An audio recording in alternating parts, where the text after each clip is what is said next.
so kuba nshobora kugira confidence nkaza nkahagarara mu mwanya wanjye ukambaza nkagusubiza ntabwo numva yuko aba ari ubushinzi cyangwa iki ubundi ikintu cya mbere ni self respect so iyo utiyubaha guhesha agaciro ibije byose nyine nawe birakujyana nzi hari benshi bagiye bashukisha ngo nzakugira umusitari nzagira gute hari abemeye ko bigenda muri ubwo buryo ariko se bari rero iyo baguharaye ubona nyine utazigera ujya hasi ariko niwumva ko ikiguzi ari njyewe n'umubiri wanjye ntabwo bizavamo ese uyu muntu ugiye kuwushyushya gutya uko yashyuhije niko ejo azashyushya n'undi sibyo ngo bakuzamuye baragukoresheje hariya umubiri wawe bawugize ikintu cy'igikinisho then wowe usigariye ku izina gusa ariko ntiwabasha no kwitunga ngerore zose nkina barabyitiranya kubera ko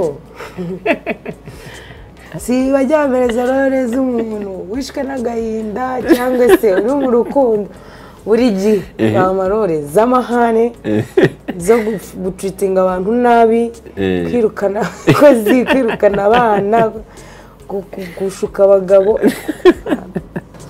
byeze guhararwa akavuga ngo uzi utore script mu rugo ariko aradukomerekeje nawe se warakomereka ntakomereka urumva ndigweja as long as turi ku isi tuzababara tuzishima byose tuzenda tubinyuramo Ben cyangwa Melody Ben Christopher Soshomura Soshomura Chris Easy Juno Kizigenza Chris Easy Kenny Sol Nelngabo Kenny Sol Riderman Bulldog Sunday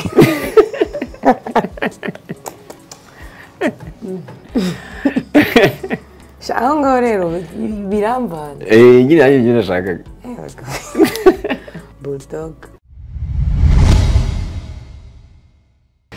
reka nkwifurize kugira ibihe byiza cyane wowe uri hirya no hino ku isi by'umwihariko n'abari mu ntara ya gatanu ariyo y'aba diaspora nizere komeze neza cyane ukunda ibiganiro bya Rare Entertainment mpora nkubwira ko niba ushaka kuba wakina film niba ushaka kuba waba umwanditsi mwiza niba ushaka kuba wamenya gutunganya film ushaka kuza mu Gicumbi Cinema Center dukorera hano ku Muhima imbere yaho Zetigo ni imbere ya station Merezo itubona hanze Gicumbi Cinema Center ubundi tukagufasha kugira ngo ukabye inzozi zawe ari na mpamvu uyu munsi nifuje kuba natumira umuntu n'ubundi umwe muri bari muri sector ya cinema abishi baramuzi banamukunda bamuzi nk'umuqueen reka bivuge gutyo yaba ku nkoranyambaga ndabizi neza ko abantu benshi muraza kuza kuryoherwa n'iki kiganiro kuko abenshi muramuzi so reka rero mbere yuko mwakira mbanze mvuge filime yagiye akinamo yakiniye mu ndoto ndetse akina ubu ngubu no muri filime yitwa Ibanga ni filime nzi neza ko abenshi mukunda indoto ica kuri televiziyo y'igihugu subira ya RTV so bivuze ngo rero abenshi muramuzi nishimiye ko ndi kumwe nawe uyu munsi thank you urasa neza pe murakoze cyane cyakora ubundi arigireho umuntu ugahita umuklasa nko ku mafaranga oya ibyo byo wibivugaho urasa neza pe murakoze ejo bundi ndi kubwiye mukandi mwari kukwereka kaboro ari kuvuga ngo imagine ubwiza bwawe ariko leta igashyiraho beauty taxes uba wishyura ngahe ntabwo mbizi bana niyo nyishyura noneho hasi yari yanditse ngo ubu nawe uhise useka ukurikije ubwiza bwawe ubu rero nawe ibaze imana yakwishyurira cyangwa wakwishyurira uko biri kose rero ndabishimira imana yego so far so good ntekereza ko umeze neza ubuzima bumeze gute ubuzima bumeze neza ni za struggle nyine za buri munsi ariko icyambere ni uko umuntu aba ari amahoro yego cyane ubundi iyo umuntu ari amahoro aba ari sawa cyane ntekereza ko aba ari fresh mbere yuko rero ninjira mu kiganiro nyirizina n'ubundi tugiye kuganira kuri sinema ariko no ku buzima bwawe busanzwe abantu wenda hari ibyo batakuziho uyu munsi wenda bifuza no kumenya buriya hari nk'umuntu uri bati amumbariza iki kibazo nubwo tutari live ariko uko byenda kose turaza bazakiramo comment wenda niba bakenera ko ugaruka tuzakugarura ariko reka mbanze mpere kuri Umutoni Uwase Yvette mu busanzwe ni muntu ki umuntu utabona muri sinema ni muntu ki ndi umuntu usanzwe umuntu uzi kubana n'abantu ubishaka turabana utabishaka acaho nyine ndi umuntu usanzwe usabana uri funny sometimes or serious sometimes subizi nuko nyine meze unkunda ndamukunda utankunda simukunda. Sinema ni iki yaguhinduriyeho ubuzima? Hari igihe umuntu mbere yuko ajya mu kintu ukavuga ati sha mbere yuko njya muri sinema wenda ni urugero bati njye niriraga ibiraha ku muhanda njye n'ubu ndacyabiri nawe ukunda ibiraha urabizi ariko hasi umuntu udakunda ibiraha hasi ubundi hari umukobwa udakunda ibiraha barahari shuwa ariko byashoboka ko bigirisha abakubwira ati biriya sinabirya ariko nzi neza ko kiraho. Yego, ni ikihe kintu rero filime cyangwa se uruganda rwa sinema rwahinduye kuri Yvette cyangwa se Queen atarasa nyine bitari bisanzwe? Sinema yatumye menyekana, ituma hari byinshi menya binyuze mu bantu kuko nagiye mpuriramo n'abantu benshi ingeri zitandukanye, abantu bafite icyo bangezaho, abantu bafite icyo bankuraho.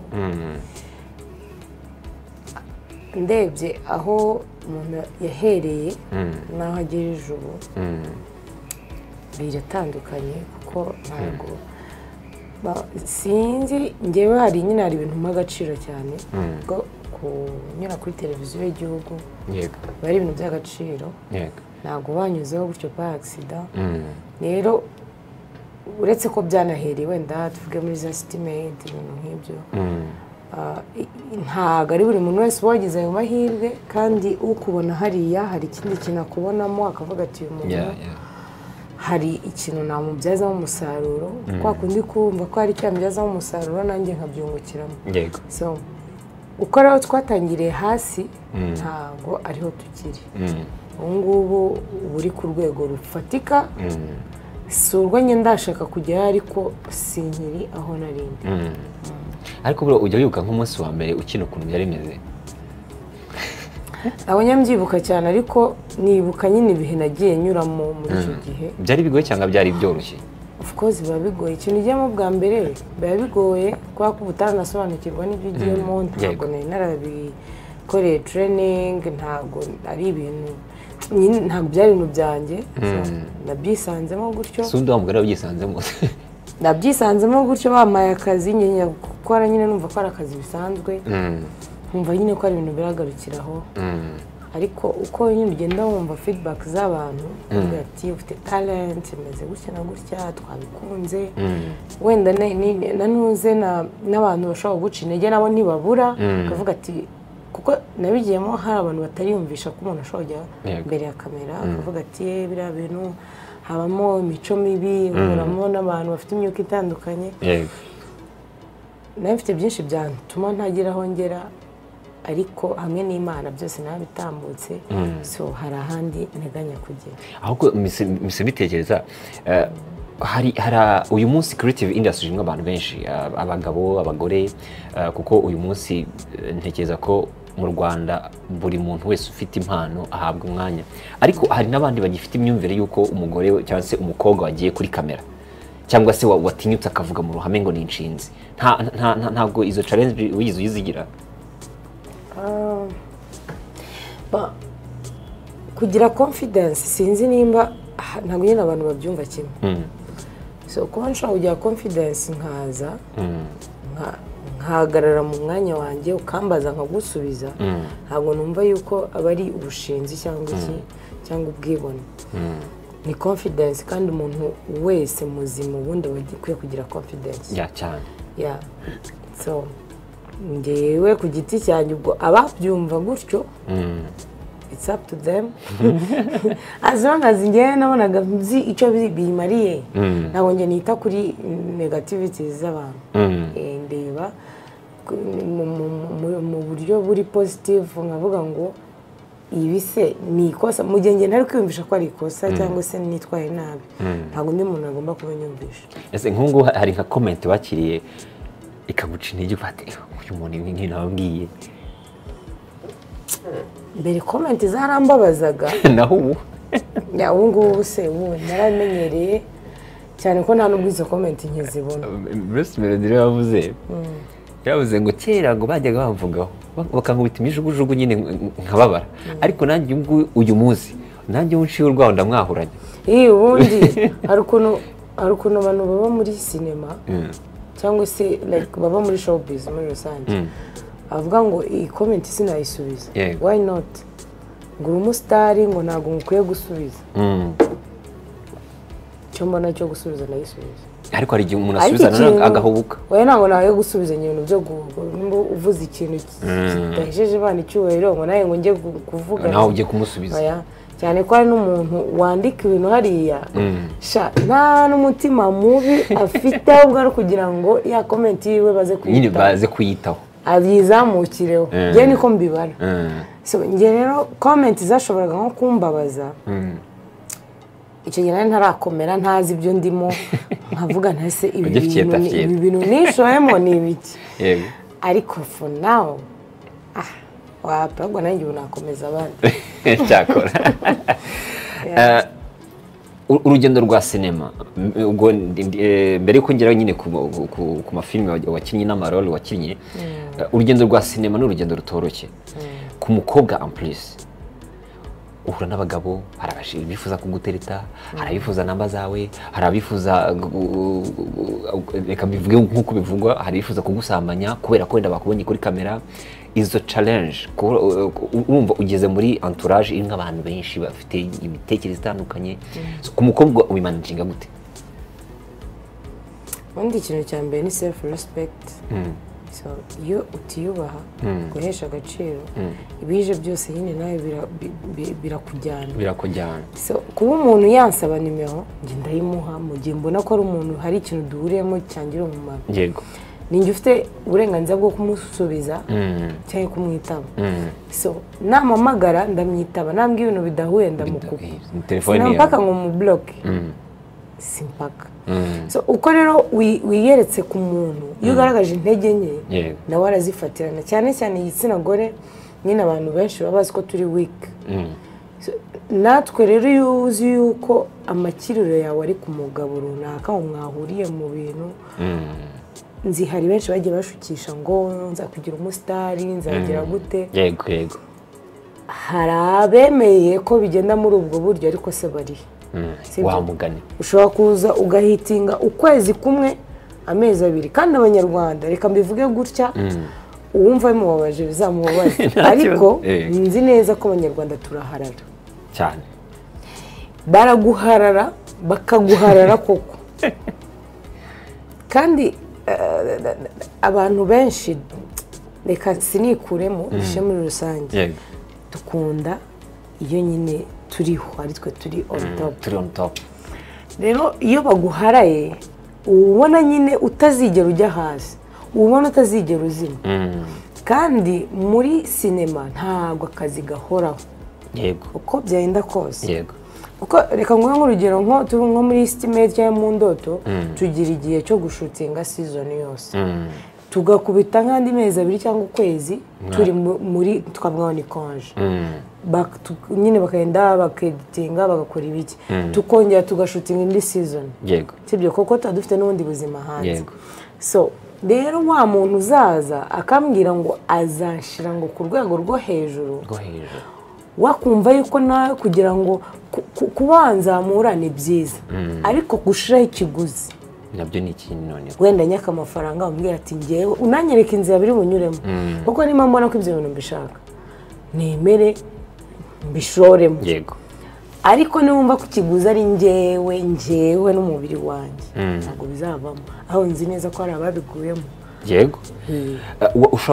ushaka kublaminga nk'umukobwa ushaka kwemera ko aryamana n'umuntu ugiye kumufasha kugira ngo agere ahagera? namublaminga kubera uko umuntu Imana yaduhaye ubwenge sibyo iyo wabashije kwemera yuko uri igikoresho cy'umuntu hari ahantu nyine twebwe tutaya tubanza ngo turebe uvuge ngo si ibi bintu bizaramba.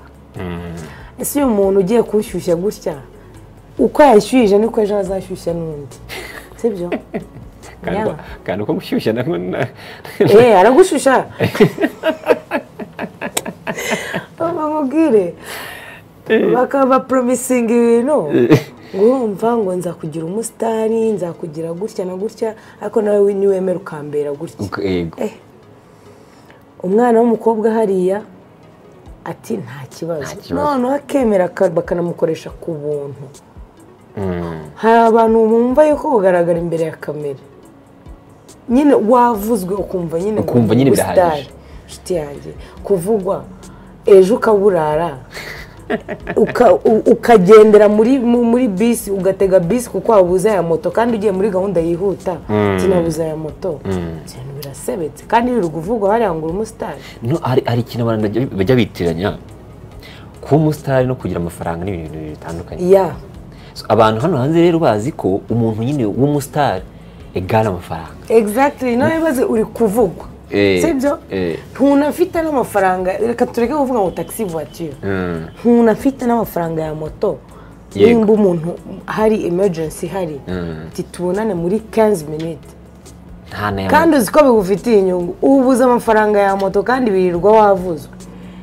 Wa muntu wagushuhije ngo yakuzamuye kuvuga gusa nta kintu wakuyemo muri ya projet wagiye gukoramo ngo bakuzamuye, baragukoresheje hariya umubiri wawe bawugize ikintu cy'igikinisho, then wowe usigariye ku izina gusa ariko ntuwabasha no kwitunga. Kandi barahari, kandi uri igitsina gore uziko ntibibabaza se. Kandi mbitekerero nsanga muri iyi sinema barahari benshi. Ariko ntabwo biramba, ntabwo ntekereza ko ku mukobwa afite mwege mumeze nk'indabyo ziri ku isi. So iyo zituhiwe cyangwa se iyo zititaweho n'ubundi zirangirika. So abagabo rero twe dufite inshingano zo kubarinda, ahubwo ikintu gitangaje ni ukuntu usanga ahubwo ari twege turi kubangiza. Neto yabibabaje ariko akenshi usanga hari n'ababyitera. Niyo mpamvu mumbwira ngo njye nabablaminga. Imana yaduhaye ubwenge umenye icyiza n'ikibi, si uko turi perfect ariko nanone hari igihe ureba ukavuga ati se uyu muntu uko amwunze kuki umuntu atankorera atangira neza nta kintu runaka agiye kunca. Ni iyihe role wakinnye cyangwa se ni iyihe scene wakinnye abantu bakakubona mu ishusho itari yawe ariko bakabyitiranya n'ubuzima bwawe? Njye role zose njye n'abantu barabyitiranya kubera ko sinzi niyo mpamvu batajya bampereza si bajya bampereza role z'umuntu wishwe n'agahinda cyangwa se uri mu rukundo. Buri gihe amarore z'amahane zo gutritinga abantu nabi, kwirukana abakozi, kwirukana abana, gushuka abagabo. Gusa njyewe abantu iyo babiteyeho comment ndabikunda kuko mba mbona ko ibyo nakoze byabaye exactly kumwe babishaka ba nyiri kuma akazi. Abantu rero tujye tugerageza tumenye ngo iyi ni acting. Hari ahantu ejo bundi nasomye ngo ariko ngo umenya ngo uyu muntu ngo ibintu akina ngo ari nakameze mu buzima busanzwe. Ntuzi umuntu nuko kubyegereje umutima ngejeje umutima.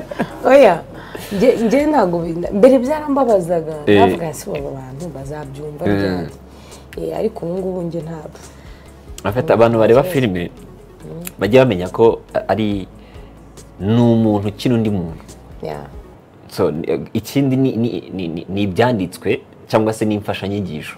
Izo filime zikorwa mu buryo kugira ngo babigishe nyine mu bubone bwa buzima nyine tubamo bwa buri munsi, kuko bo batekereza script bakayandika bakayikina bamara kuyikina igasohoka. Iyo ubonye umuntu gusa nanone iyo ukinnye role wa muntu amarangamutima ye akamufata akumva nyine abayitaje kuri bya bindi bakinnye egari kuba mukoze nyine ku marangamutima ye bari sawa cyane. Filime wakinnye muko bati wow iyi ngiye kabisa. The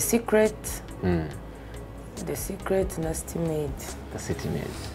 Urebye zose ngiye mba mbona ari sawa, ariko The Secret bitewe nuko nakinnye mfite abana ubona twenda kungana, ariko nyine ariko nyine nkaba mama wabo, ariko uburyo nyine twagiye tubikina, inyigisho zabaga zirimo kuba serious, gukarira abana, kubababaza, nkabona nyine byakoze nkavuga neza. Yego, uyu munsi uramutse ugize amahirwe yo kuba hari ibintu ushobora guhindura muri sinema nyarwanda, ni nk'ibihe bintu bitanu wahindura?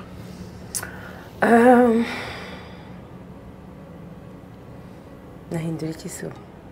Uburyo abakinnyi bafatwamo, kuko dukora abantu batandukanye, ariko kujya n'isara abantu bataraheza agaciro abo bakoresha, icyo nicyo kintu nahindura. Ikindi ngahindura kumva idea y'umukinnyi, kuko yego aba ari projet yawe, ariko buriya hari ikintu runaka ushobora kuba ugiye gukora nyamara kitari cyo.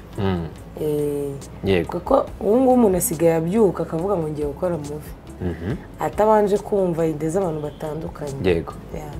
So ndumva ahanini ari ibyo ngibyo, no guhereza agaciro abakinnyi. Njye nicyo kintu cya mbere. Hari igihe nyine mbona nk'akantu nkavuga nti njyewe ndamutse ari projet yanjye, mbona numva byenda gutya, yego biragoye kumanaginga abantu, ariko icya mbere guhereza umuntu agaciro, na time y'umuntu, no guhereza ikiremwa muntu agaciro. Kuko reka nkwereka, hari igihe tugera kuri set ugasanga baragukoresheje cyane, nta breakfast, nta lunch, hari n'igihe usanga muri gukorana n'abana bakiri batoya, nta na sense afite mu mufuka. Nkatwe twebwe ubu waramenyeye kwirwanaho, ukaba wakikozaho kuri boutique ukizanira jus, aho ukareba nk'uriya mwana uri kumukoresha yamutekerejeho. Ikindi ukareba b'abakameramani baba bari kuri kamera, nta buje. Ubundi bari abantu ngema numva aribo nakitaho kuruta abandi bantu, kuko nibo batanga output. Yego, I wish nyine ko ibyo bintu biramutse ari ibihinduka nyine byahinduka. Ntekereza ko abazareba iki kiganiro surtout nyine abantu bakora filime cyangwa se bakora amamuvi mu Rwanda, niba koko ibyo bintu bihari, mugerageze mwite ku bakinnyi, ko buriya abakinnyi nabo batekinisi ni sawa cyane kubitaho, ko nibo bari gutange umusaruro. Byigeze bibaho ko umuntu akwaka ruswa y'igitsina kugira ngo ugere kuri serivisi runaka? Njyewe wapi gusa hari amakuru nawe mfite y'abantu runaka ngeze guhararwa akavuga ngo uzutore script mu rugo.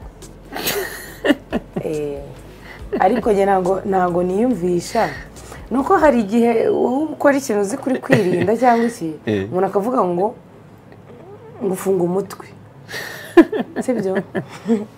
Ngasanga uri umudive mu mutwe, ngufunga umutwe kucyumva, urumva se nagukora iki? Ariko reka mubwire, uzi neza ko uri umuntu, uri umu businessman cyangwa business woman, ni gute business yawe wayijyanye mu rugo, sibyo?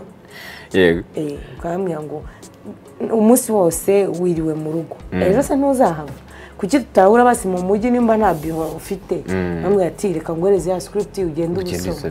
Kuki sawa gatayiguha kuri email cyangwa kuri WhatsApp? Ubundi twebwe kenshi nko muri projet za Stimate cyangwa Indoto, tuba dufite ibitabo, ariko nyine hari ubasha gusomera muri phone, n'ubasha gusomera mu bitabo.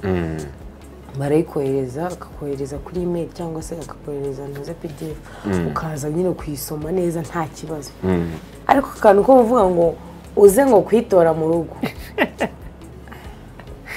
bigeze bayigutoresha mu rugo? Oya, njye nyine hari ugeze kubimbwira, ariko kuko nari mufite amakuru ndambwira reka. Okay, reka noneho tujye mu buzima busanzwe. Uri umwe mu bantu babana n'abantu benshi, bahura n'abantu benshi, ariko reka mvuge ngo uyu munsi abantu benshi barakritika imyitwarire y'urubyiruko rwacu. Ubona imyitwarire y'abakobwa, kuko se tunihuri ubona imyitwarire y'abakobwa muri iyi minsi urabona imeze ite? Ku bijyanye n'iki nyine imyitwarire yose tu muri rusange. bamwe na bamwe bitwara neza n'abandi bitwara uko babishatse uba nkubwire ariko shango none abakobwa mwadukoreye inama urumva kubera abakobwa basigaye bajya hariya shango barashaka abasitiyumu ntabwo bashaka ba Leandre ngaho mukatwita amagweja ngo turi bimonyo. no comment ubundi njye ibyo mbibona bihita uranzi igihe hari ibintu nyine ntajyamo mbibona bihita ubwo buriya niko aba abyumva niko mind ye iba yamutegetse kubyumva sinabimukuramo nawe ntibabimukuramo so rero nimba ariko kare kabidora kabonye ntabwo nabonye ariko nagiye mbyumva mu bantu ntabwo nabibonye ayija bagize gutya aravuze ngo abagabo bose ngo abagabo babo bose barabatwaye ngo babashyize muri sitiyo ngo abandi bose basigaye ngo ni amagweja. ariko njye reka nkwereke hari igihe n'abanyamakuru bakonfuzinga umuntu hari igihe umuntu ashobora kujya hariya muri interview bakamubaza nk'ikibazo runaka yavuga akavuga akamarayo noneho ugasanga nta nubwo ari nabyo yaminingaga ariko aba ari bubyumve kuko batazi ibyari biri mu mutwe wabo bakabyumva uko bashaka. rero njye nta muntu nacira urubanza sinzi icyamuteye kubivuga ashobora kuba yari blague cyangwa se yaranakomeje afite impamvu ye ariko aradukomerekeje nawe se warakomereje ntakomereka urumva ndigweja ese amagweja ni amagi ntabwo none yavuze ngo nta magweja nibonye n'iki kindira ikimara nzi ko ari nk'igikoko ni agasimba gatoya kameze nka ni kanini kurusha urushishi niko bitekereza yego ni ikimonyo aba twese bimonye sha ariko buriya hari impamvu wenda bimuteye kubivuga njye ntabwo najajinga umuntu hari impamvu yamuteye kubivuga wasanga ari n'umuntu yabwiraga cyangwa se ndayaranyivugiye yiganirira ariko yasabye n'imbabazi urumva rero iyo umuntu agiye agasaba imbabazi ni uko ntabwo yari abyegereje umutima ariko umuntu ubivuga akabona byababaje abantu site akabihagarara ubwo aba afite impamvu nanone sha hari igihe umuntu agukomeretsa mwana hari igihe umuntu agukomeretsa uburyo nyagutuka abantu bahita ubishyira muri rusange uragira ngo ubundi ese wakirute nk'umuntu ushaka kuza kuri kamera akaba yarivilinga akaba yavuga ibintu akavuga ngo personal life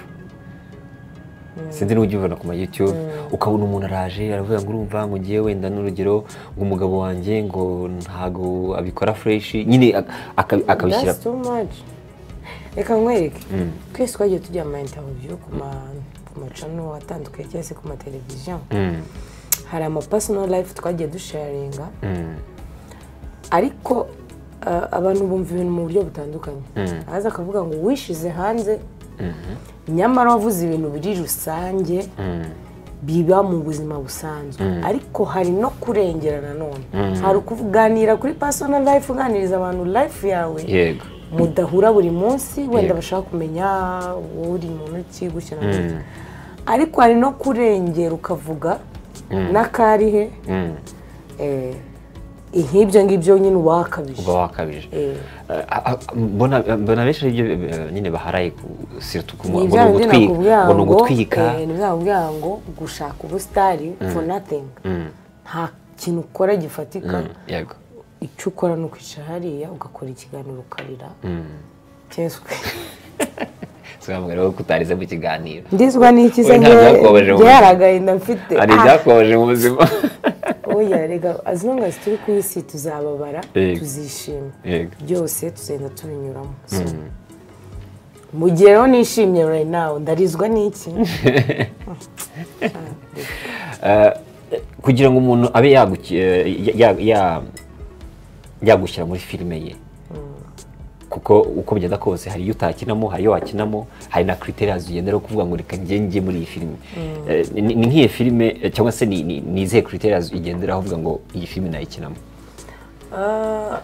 akenshi iyo nyiri projet iyo agiye tuvuge wenda yawukasitinze cyangwa se already yamaze kugushira mu bantu be agashaka gukoresha njye maze kukubaza sitori ukuntu imeze nkumva icyo nshakaho nkumva rero ushaka kumpa nakumva mbibashije nkaba nazamo hari ibintu byo gutwika bitiyubashye kandi njyewe mfite famiye nubaha mfite famiye yanjye niyubakiye I mean my kids so hari ibintu ntashobora kujya gukina yego kuko ibintu dukina cyane ko inyinshi dusigaye dukina ziri kuri YouTube ni ibintu bidasibika nta nubwo bisaza ntibyibagirana rero sinshaka ikintu ejo n'ejo bundi umwana bari gukura uba ufite mama ufite papa cyangwa abavandimwe cyangwa n'inshuti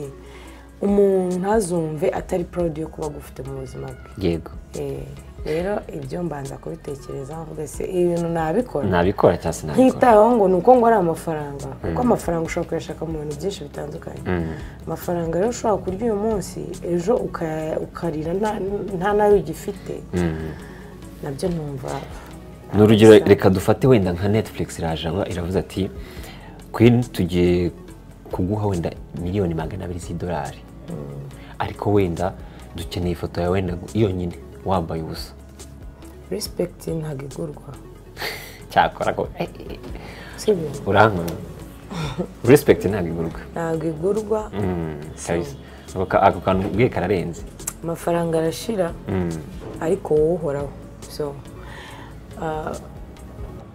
nabo uretse no kuba kwiyubahisha nabo ushaka kubahisha nabo ushaka kuba proud yawe all the time muzahorana amafaranga araza ukayarya ukayaspending ukenjoying za comment zizaguma hariya zikomeye zigutraumatize nawe ubwawe ureba ibyo wakoze ube traumatized uvuga ati so ibi ni ibiki nishoyemo so ikintu rero mbona kizatuma ngira regrets ngo ni ukubera amafaranga kuko iyo abangiye nashiraga amafaranga imbere banakoze ibintu byinshi biteye ubwoba ariko ikintu nshira imbere ni self respect no kumva nkicara nkasinzira nkavuga ngo mana basi ntabwo ndi umunyabyaha ndi umuntu ndakosa ndacumura ariko nibura basi Imana ninayisaba ikintu ivuga ati ese ndahera nguyu mukorera iki rero Imana nimbona igi nyishimira nibura iyo uri kureba abana bawe urumva umubyeyi buriya hari ukuntu umubyeyi areba nk'umwana nyine akaba ari kumutekereza ibindi bintu iyo urebye umwana wawe wenda n'urugero nk'ibyo akora nicyo uhita ukumbura mu buto cyangwa se mu bwana sibona n'icyo nkumbura abana nomari barakubagana njye sinizi nkubagana cyane wenda narakubaganye kubera ko mama wanjye yagiraga amahane cyane urumva ko ari ukwikandagira ariko hari ukuntu umwana ubona yatese yego nkabona ukuntu muri iki gihe se ubu nk'ukuntu tungana wajya guteta kuri ibi ukabona umwana yatese uko yitsamuye ndashaka biswi uko yitsamuye ndashaka iki nakavuga ati nk'ubu yaba nyiri umwana nkaba nitsamura mvuga nti ndashaka iki ariko nyine afite aho ukavuga ati it's a blessing izi ni inshingano zanjye ubu nanjye nari inshingano z'ababyeyi ubu ngubu reka nanjye mfate ibyanjye yego njya nkunda mbere yo kugana ku musozo hari agaparti ngira koko kubwira abantu babiri ugahitamo umuntu umwe ndakubwira mu byamamare sibyo ubwo ni urugero ninkubwira A na B ubwo urahitamo A cyangwa B ni abantu 5 tugiye gufata ubwo ni abantu 10 ariko nyine ndagenda mpuza Bruce Melody The Ben ubwo ndasubiza nkurikije uravuga Ben cyangwa Melody ntitayeho ku kintu na kimwe ibyo bakora cyangwa oya niba ngo nyine mu buzima busanzwe ni uguhitamo preference yawe Ben cyangwa Melody Ben Christopher Soshomura Soshomura Chris Easy, Juno Kizigenza. Chris Easy, Kenny Sol, Nel Ngabo. Kenny Sol. Riderman, Bulldog.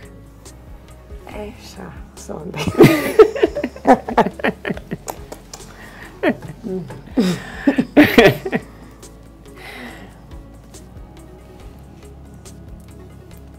ubwo ni ugupfa kuvuga kubera ko aho ngaho rero birambanza. Nyine nanjye ibyo nashakaga.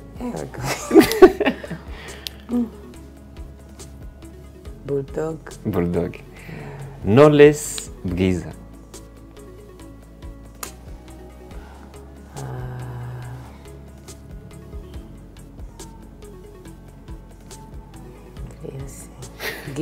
Bwiza. Okay. Karako, ninde muntu muri entertainment zose w'inshuti yawe magara, reka mvuge ngo bajya abakobwa nyakunda kubona babyandika ngo he's my 911, siko bajya bandikara ubyamamare. Nyine mu bastar muziranye, ninde muntu uvuga ngo uyu nguyu anytime namuhamagara mba nzi ko nyine ari bumfashe nkuko nanjye bikeneye. Kandi byashoboza ari danger. Ngira ngo ugiramo nk'umuntu avuga ngo yakubera kubiriza ntaba ari muzi. Showbiz. Aya. Sure. Oya, haraba hari inshuti. Ariko so bana yanjye. Ashobora kuba hari ariko kuba dayisaza no vuba. Ubwo no uvuga ngo arenze umwe. Ego. Okay, reka dufate umwe none wisukuza mu mutwe none. Isunza mu mutwe.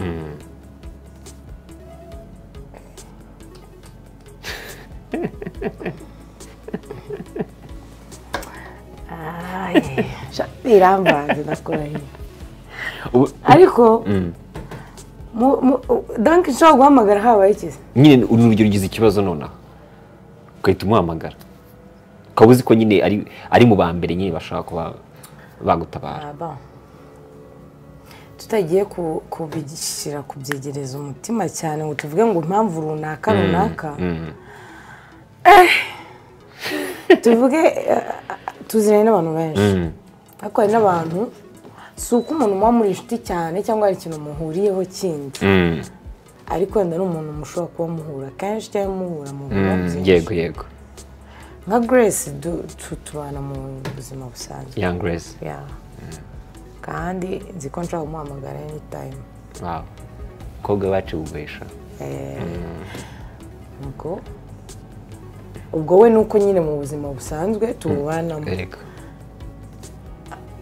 Undi muntu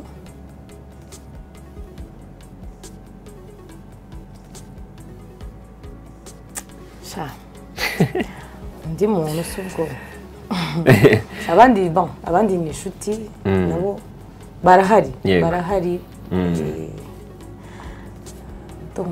Ndumva nawe ngiye kubavuga navuga benshi. Okay, reka noneho ngane ku musozo, ariko ndagana ku musozo mvuga ngo ugiye kumbwira umuntu wifuza guhura nawe, ashaka kuba ari umustar, ashaka kuba ari umunyapolitike, ashaka kuba ari undi muntu simbizi, wifuza guhura nawe ufite ikibazo ushaka kumubaza, uranambwira n'icyo kibazo icyo ari cyo. Nawe nakikubwira. Oh yes. Kakanye urambindutse mwe. Hari nyine tu ubwo buryo mbubonye nka madame wa perezida. Ariko ikibazo namubaza nawe nakikubwira. Misingira amatsiko. Ariko ubwo ngubwo umva ni umudamu, ni umubyeyi, ni umumama. Mfite iyo namubaza. Cyakora. Ari kimwe misingira amatsiko. None mu buzima bwanjye defo ngira amatsiko. Ntabwo ikimaze inyuma ya kamera. Shawa kivuze n'abanyarwanda. Ntabwo bikunda. Oh yes. Ubwo ni ibyo. Kugiye kuna wa mutipe afunze umutwe mu murenge ngo ntabwo nsubira. Sha nanjye ntabyo mvuga. Yes, reka ngane ku musozo rero umuntu ashaka ko akwandikiye ashaka gukina serivisi runaka, ashaka gukina kumwamamariza nyine nk'umustar, ashaka gukina wenda kumukina muri filime, kukugeraho bisaba iki? Imbuga nkoranyambaga zawe ni izihe? Instagram yanjye ni Pretty Queen, Pretty Queen 250. Hariho email yanjye, ushobora naho kunyandikira DM, ushobora hariho na contact zanjye. Yego. Bivuze ngo ntabwo hirya nk'aba basitari batajya batanga. Oya, kubera ko ntabwo menya ahantu opportunities ziturutse, kandi nta manager mfite ngo mvuge ngo niyo bazanyuraho. So ubundi baretse no kugira manager. Oya, nibyihoreye. Wowe ujya managinga kuri biriya bindi.